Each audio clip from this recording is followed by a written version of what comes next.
Hey, welcome back to my channel. Today, I want to chat with you guys about the 12 reasons why your art isn't selling online. Maybe you're new to the whole selling art online thingy and you just set up your Shopify store on your own artist website or uploaded some artworks on Sachiart, Artfinder, Etsy, Artsy, or whatnot. There's so many platforms, marketplaces nowadays for you to sell your art online. And you know the store is up and running and you've been patiently waiting for something to happen, but after a while, nothing happens.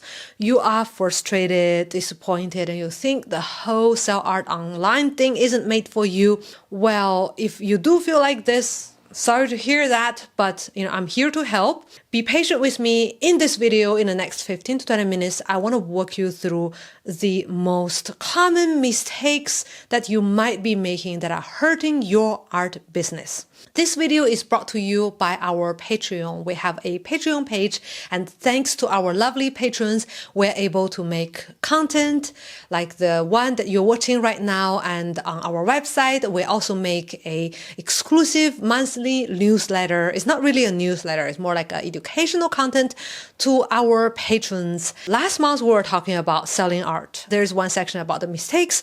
So when I was reviewing that section, I was super inspired and motivated to make this video. So, okay, enough of the self-promotion. If you want to check out our Patreon page, there is a link in the description below.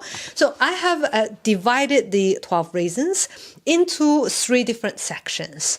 The first impression, the description, and the transaction. The numbers will continue, but they're like focusing on different areas. So let's go from the beginning.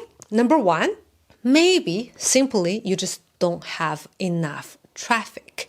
You need traffic, you need people to visit your site to be able to know about you, your art, fall in love with your art, and purchase your art. You need that base number. It's just like buying a lottery. So the more lottery tickets you have, the more chances you have to win that lottery. So if nobody visits your website, your web store, guess what? Nobody knows about you and nobody would buy your art. So how to get this traffic is easier said than done. You can do it through SEO. That means that you will create quality content, original content that attracts collectors to visit your blog, visit your website, or through social media, right? If you have some Instagram, YouTube, or whatnot, you leave a link, then people would visit, or through ads, right? So SEM, you pay for search engine ads or social media ads like Facebook ads. It's not as sustainable, but it's fast and quite effective. They're also within the platform like Etsy, like Sachiart. Within the platform, there are also strategies and tactics to rank top, paying or not paying, but each platform has its own rules, so I can't really generalize and give you any advice in this particular video.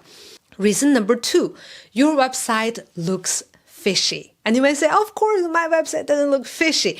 Well, yesterday I was just chilling in the bed, with the AC and looking at some sites. And I was like, oh, there is this new media art festival in Barcelona that I really want to visit. And I looked and it says, this website is scamming you and you will lose your credit card information. It's not safe to visit. I was like, what? Of course I didn't visit, I was just chilling. I'm not going to turn myself into a private investigator to look if it is safe or not. Right? I will not risk my digital security to visit a site. It's not that important. Actually, this morning I looked again. It was just simply because of this site didn't renew its SSL certification and the whole site is deemed as insecure to visit by the browsers. So, maybe your site doesn't have the valid SSL certificate, or maybe the design of the site or the wording or whatever you do that maybe, make the collectors think that you are not an honest business. So whatever you do, you need to make sure that your tech is in place, the wording, the description, everything. You're not pushing too much to sell. You're presenting yourself as a serious artist and serious art brand. Number 3, no emailing lists or no socials, not a way for you to get in touch with them and for them to get in touch with you. Unlikely someone would go to your website and immediately fall in love with your art and purchase an original artwork that's worth tens of thousands of dollars. They would like to take their time to follow you a little bit, and maybe suddenly on a special occasion like Christmas, Valentine's Day, anniversary, they thought of you like, oh, this artist had this work that is perfect for this occasion. Then they would go back. But maybe they forget already what's your name, what's the domain name. Maybe they just have a very bad memory or they have so much going on in their lives. What you need to do is to have a way to be in touch with them, to reinforce that good first impression. It's just like when you go to, let's say, your college library, when you're at school and you have a crush on this girl or this guy and that is in front of you and you would like to know more about him or her. What do? Ask for the number. Or maybe nowadays you just follow each other, but like when I was at school, actually technically I'm still at school, I'm just saying like when I was a little younger, it was the number. Like the song says, call me maybe, right? You ask for the contact details of the other person to be able to keep in contact, to build that relationship. So you need to find a way to do that, depending on if you think emailing is better or social is better, whichever way you think is the best for you. Reason number 4, no reviews. The word of mouth is a big thing, right? Like there's so many artists online now, they don't know which one to trust. So they need to see if other collectors are happy with their purchase. If you have a studio space, ask people to review you on Google Map.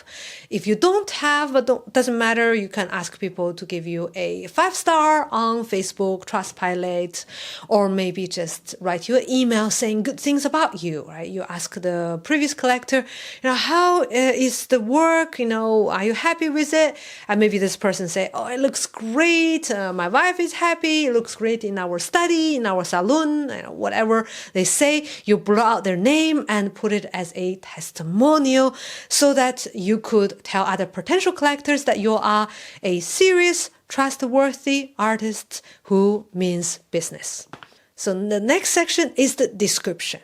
Number 5. You might only have 1 photo or 2 photos or very few photos of your artwork. Your artwork likely is a 3D object. It is not flat, right? It's not digital art likely. So you would want to show not only the front, but also the side, right? The 4 sides and also the back.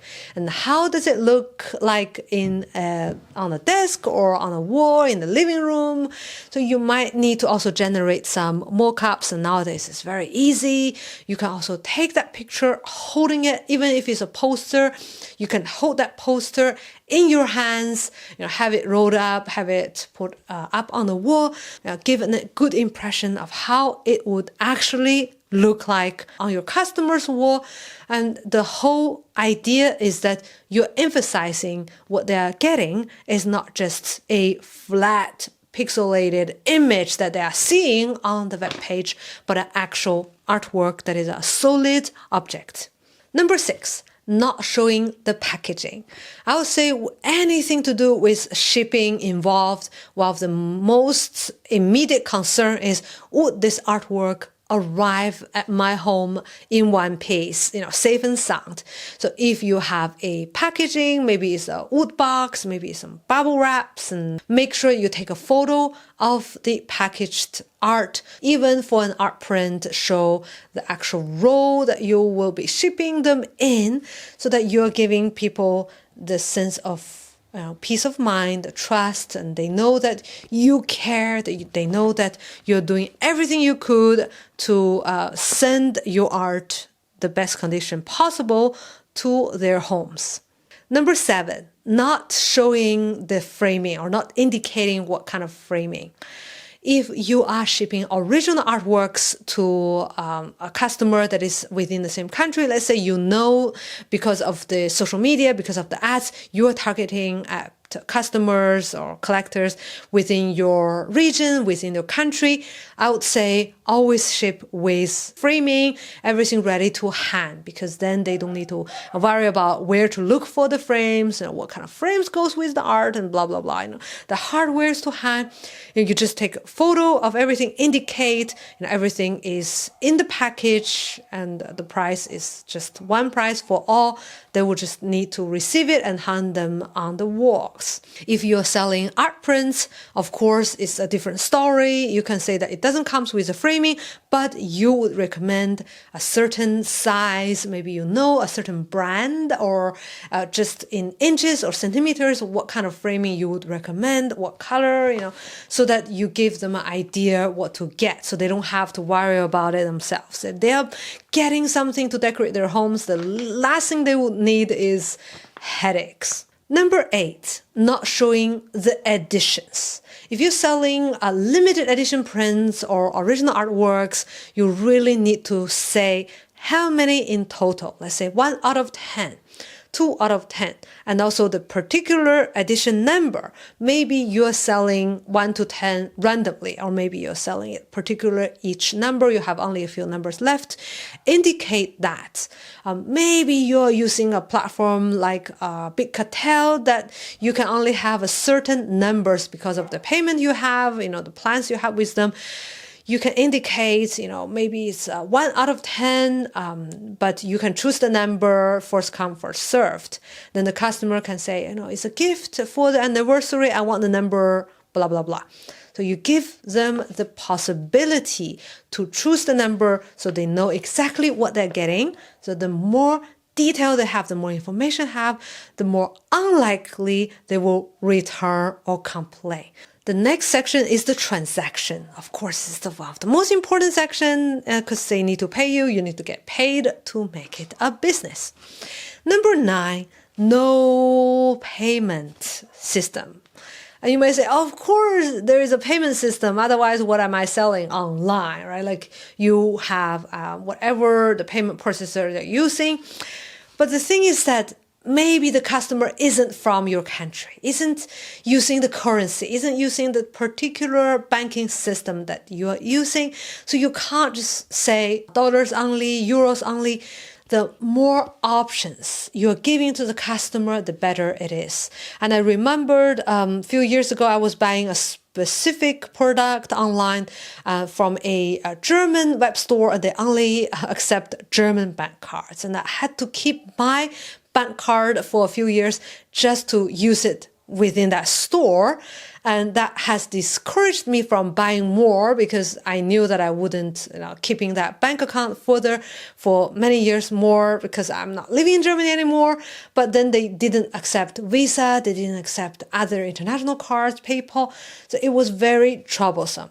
So when you choose an online platform, marketplace, processor, you need to give the flexibilities for the customers to choose so they don't have, trouble with their card, with, the currency that they're using, whatever currency they don't want to pay, they want to pay you. You want to get their money, right? Number 10, expensive or slow shipping. There are some people who are not in a hurry, so you just give them the cheapest shipping but slower, like the snail mail. And there's some people, they're getting it for a holiday, for a gift. They want it fast, and they don't care about the price. You want to give them the express shipping. So I think the best is to give them 2 or 3 different options for them to choose. Or maybe if you're selling a art print, you can also use POD, print on demand, so that you're shipping from the nearest fulfillment center closer to your customer, not closer to where you live, but to the customer. So you cut the shipping cost, the shipping time, and the potential issues with the customs clearance. Number 11, no clear contract.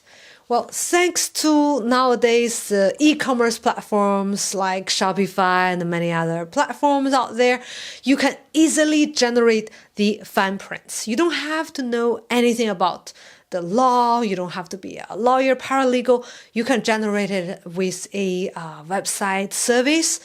If you're really not sure what to do with those kind of fine print, it gives you a headache, you don't want to deal with them, you can, of course, sell your art on a marketplace platform, website, so you don't have to worry about that. But make sure you are clear about the conditions, the terms and conditions of your service.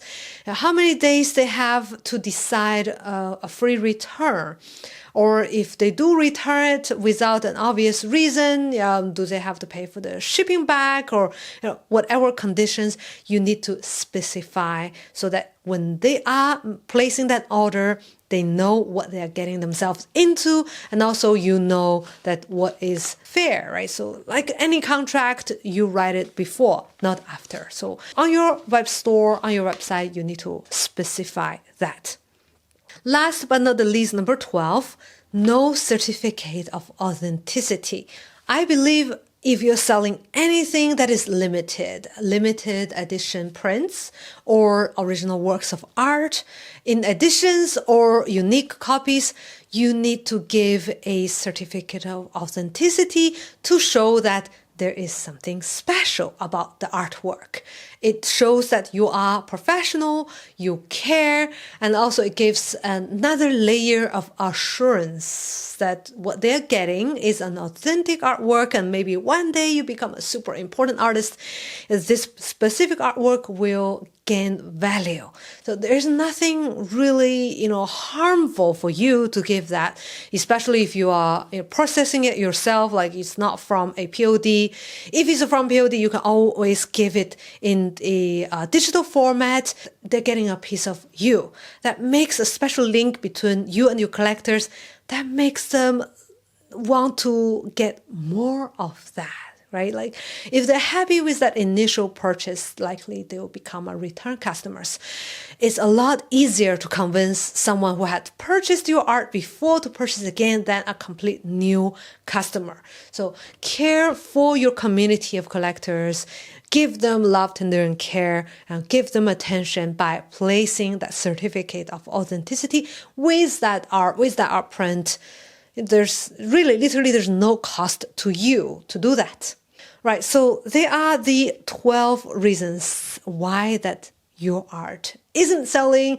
I'm making this video not to discourage you to say that, your art isn't selling. No, it's just like telling you to cross the road when the light is green on the zebra lines, so you minimize the chances of getting hit by a car and maximize the chances of you crossing to the other side successfully in one piece. So I think there are many things you could do, not only limiting to these 12 things. There are many other things you could do to boost the chances of you selling. If you have anything to share, please let me know in the comment below. Share with other artists in the community and let me know what you think, and if you have made some mistakes or not, and what is your journey selling art online. Thanks very much for your time and attention, and see you in the next video.